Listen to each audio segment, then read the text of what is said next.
Hi guys, I'm Parth and welcome again. In this video, I'll walk you through the process of setting up a Google Cloud Platform account.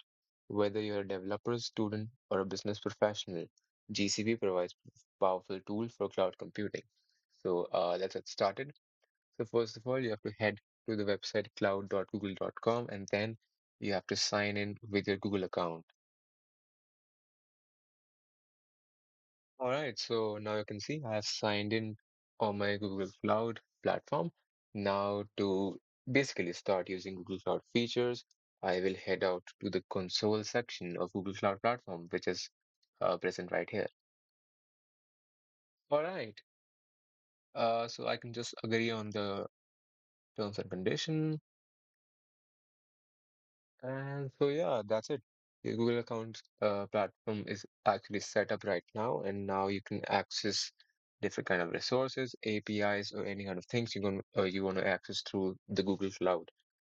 Suppose if I have to access the Google Sheets API, I can go to Google Sheets API, and it will ask me to enable it. I can enable it, and I can literally use the Google Sheets API like that. So it is a pretty straightforward process. And for certain APIs, you might need to enable billing, which can be enabled using this button, which says Start Free. So if I actually click on Start Free, you can set up your billing, and now you can access to all Google Cloud products. And you actually get $300 in free credit, so you can use that for your personal project as well. So yeah, as you can see, I've enabled the Google Sheets API, and I can actually start using this API using the credentials. For the credentials, I will first have to create an IAM admin account. So for creating the IAM admin account, I can go to IAM and admin, then I can head to IAM, and then I can head to service account section, and now I can create a service account to actually start using Google Cloud services like APIs and rather creating VMs or something like that. So when I create a service account, I can just fill in the basic details. Now I can just create the users. And I can just create the user by clicking on Done button, and now my service account has been created.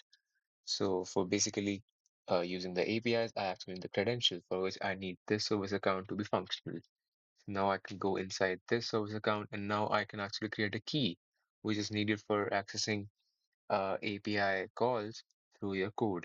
So I can just click on Add Key, I can just click on Create New Key, and then I can click on JSON type, and I can create it, and now I can save it anywhere I want.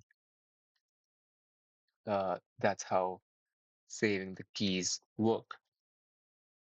All right, so now this key created can be used for accessing APIs through different channels. Another aspect of Google Cloud is to create different users having different kind of permissions. You can create them by going into the IAM section, and now you can actually click on grant access.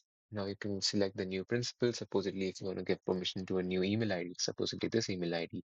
Now you can assign the particular role to them, and then you can save that to give the particular role to that person. That's how IAM works. Apart from this, after you enable billing, you can get access to different APIs like Vertex AI API, compute engines, and cloud storages, and other kind of uh, services that Google Cloud offers as a premium part of its Google Cloud program. So yeah, that was all about Google Cloud and how you can access Google Cloud Console and also uh, create access keys for fetching data through APIs. So yeah, that's it. That's it for the video. Thank you guys.